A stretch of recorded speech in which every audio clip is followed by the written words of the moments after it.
Faith Healers, I showcase many of the times that various faith healers have been exposed as frauds. While the Reverend Popoff claims he receives gifts of the spirits, in reality, his only gift is a $20,000 radio transmission link with which his wife, backstage, communicates to him through a tiny receiver hidden in his inner ear. And how apparent healings regularly turn out to not be healings at all, upon further follow-up with the sick individuals. And speaking of missed, who missed the truth about this woman who claimed to be born profoundly deaf? Unable to hear a word. But Candy's doctor, Howard House, he's treated her more than 35 years. She was born with a very severe hearing loss. She was not born deaf. But clearly these people who are coming forward aren't all just plants paid off by the faith healers. Many of them genuinely believe that they've been healed, sometimes even right up until their resulting premature death. When he laid hands on Laura Twilley 2 years ago, she told everyone it was a miracle cure. I have cancer all over my body, and I haven't been able to walk at all, or pretty much stand, and I'm doing pretty good now. She even threw away her cancer-fighting drugs, but within 2 months, she was dead. If they believe this strongly, surely they're experiencing something which they genuinely believe to be a supernatural experience. But just what exactly are they experiencing? Today, I've teamed up with the actress, author, and former evangelical Alice Gretchen to explore this topic. Both of us grew up in charismatic Christian environments, believing that faith healing was as much a part of reality as our morning Cheerios. But we experienced it in very different ways. And since having those experiences, we've both been driven to investigate the neuroscience behind faith healing. So we thought we'd paint a picture for you of what it's like to be in the shoes of someone getting a faith healing. You walk into a church having heard elaborate stories about a preacher with miraculous healing power. On the large overhead displays, testimonies of his divine healings reinforce this narrative. Emotional music kicks in. Its rise and flow induces feelings of emotional openness. Joining in song, hands clapping, bodies swaying, you're lost in collective effervescence merging into a unified group. Closing your eyes, you lift your hands in the air, swept up in the shared moment. Fixating on God's love ushers you into a state of bliss, euphoria, and an almost dreamlike sense of hyper-reality. Anything is possible in this space. Having been primed into a state of openness and emotional vulnerability, the service transitions into a sermon where miracles are once again touted as commonplace and simply a prayer away for those who believe. The larger-than-life pastor boldly boasts with faux humility about the many times that God's used him to heal the sick. With your faith now reinforced, another worship song sets the emotional mood yet again. It's finally time. The pastor announces the altar call, inviting anyone who wants to receive a healing to come forward. Your heart pounds with hope. Your blood tingles with anticipation. Surrounded by the confidence of the believers around you, at last you're ready for your faith to be rewarded. It will be. You're certain of it.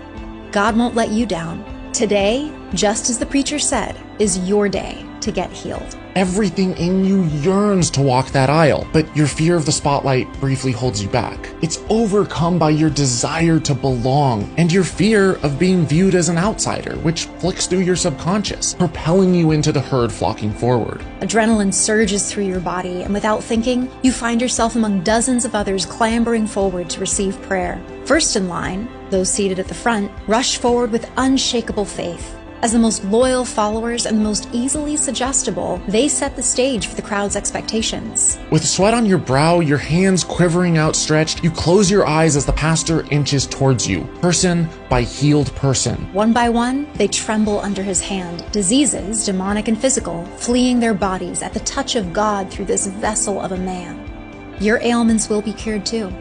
All you need is faith. Those at the front crumple to the ground, shaking in a state of mass hysteria as the pastor shouts repetitive proclamations, inducing a near hypnotic state. You're now fully primed, and he's now standing before you, his eyes piercing through you. A chill shivers down your spine. Your arms prickle with goosebumps, feeling the eyes of hundreds behind you, waiting to witness the miracle of your healing, affirming the promise of their own.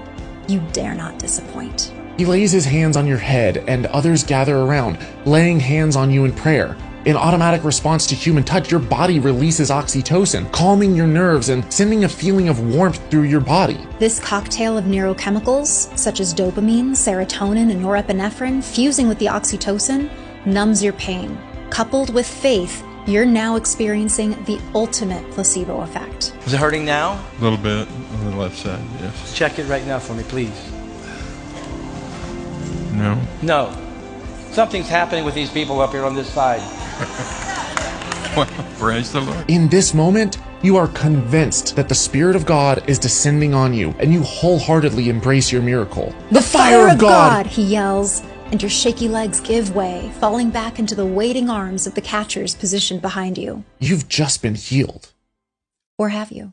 Though faith healings often feel profoundly meaningful, this altered state of consciousness is not exclusive to Christianity and can also be seen in other mystical experiences, sometimes induced through psychedelic means, such as through psilocybin mushrooms or LSD. Other times they occur spontaneously or through intensive meditation. Faith healings are often soberly induced mystical experiences, where the recipient is entirely sober, having taken no drugs or other intoxicants. Alice and I grew up in Christianity, but faith healings are not at all unique to the Christian religion. In fact, the mystical experiences that can lead to faith healings are found in spiritual groups all over the world. The Kung and San people of southern Africa call it Loom, a healing state they get to through dance and chanting. The Indonesian-based movement Subud calls their spiritual practice Latihan Kejuan, a trance state they believe connects them to the divine. Hindu yogis call it Kundalini rising, or serpent awakening, which they believe is an energy release that leads to an expanded state of consciousness. It's not uncommon for people to come out of trance-like mystical states believing that they actually have been divinely healed of physical or psychological ailments, because the same primers and neurochemical releases that create such a powerful placebo in Christian services are universal. I grew up watching thousands of people at revival conferences claim to be healed of everything from arthritis to cancer. Some walked without pain for the first time in years, or danced down the aisle weeping with gratitude. When hypnosis and our brain's natural painkillers ease our suffering, we can truly believe that we are divinely healed because we are truly not experiencing any pain, at least in the moment. Once the high wears off, pain often returns. What's wrong with your leg? Last night I was in a line and my knees felt better. Yeah. But I want a complete healing this morning. So that they were better last night? It was better last and night. Today? And then this morning they started acting up. I felt better, but I need a complete healing. But what about people who don't experience relief from pain in the first place? What about the ones who aren't healed after they are prayed for? Many people who come to revivals hoping for a miracle walk away feeling ignored by God when the pain doesn't go away. They wonder why God is choosing to heal everyone but them. They blame themselves. Was it their fault? Did they just not have enough faith? Or were they under demonic attack because there's a sin in their life? Or perhaps God is just testing them like he tested Job in the Bible. They leave the service adding feelings of guilt and inadequacy to their still lingering afflictions. Maybe what's going on is that these people don't have the neurological makeup allowing them to be susceptible to faith healings. Research suggests that the different ways we process neurochemicals, like dopamine, may affect our ability to even experience faith healings. Maybe some people just don't have the genetic expression allowing us to enter soberly induced trance states, therefore not allowing us to have mystical experiences that may result in faith healings. Still blurry. Better? No, not yet. And if, as we're alluding to, these experiences are purely natural, we should expect to see similar states of altered consciousness in non-religious settings. And that's exactly what we see. Compare this religious fervor with the hysteria of zealous concert-goers tossing their hands in the air, crying, shaking, and passionately screaming with absolute engrossment. The same mania occurs among sports fans, packed together in cheering stadiums, lost in worship of their favorite team. Now, the sad truth is that those who come away from a faith healing service feeling like they didn't get a miracle and feeling guilty about it, they're the lucky ones.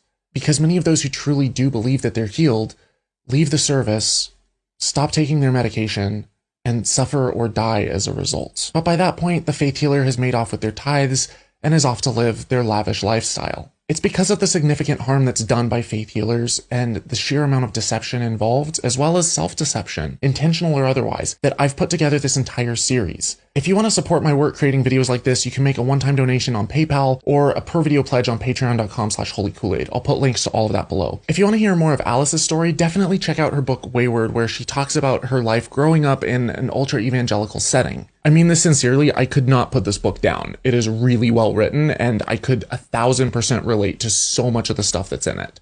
So go check it out. I'll put a link to this below. I'll also put links to all of her social media. And as always, dare to be curious. And don't drink the Kool-Aid.